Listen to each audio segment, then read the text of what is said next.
The Carolina Covenant is our promise to low-income students that if they work hard, they play by the rules, they earn admission to the university, we'll make it possible for them to come to Carolina and graduate free of debt. They're living in a household where the income is at or below around 200% of the federal poverty guidelines. It's around $46,000, $48,000 for a family of four. We want to make it possible for students to trust that they can come here and graduate debt-free. The reason why the debt-free promise is especially important for low-income students is that the covenant is not only about getting into Carolina, it's getting out of Carolina. And what we found before the covenant is that we had low-income students who were really averse to taking on any loan debt at all. When you think about it, it makes sense.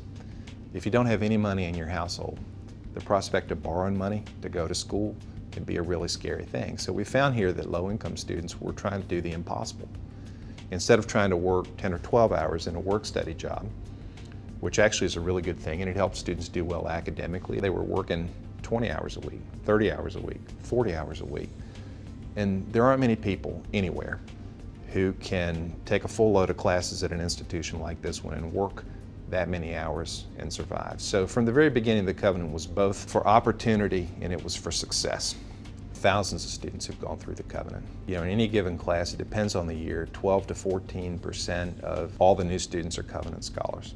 So this year, 4,200 new first-year students, you can do the math, we've got 500 new covenant scholars.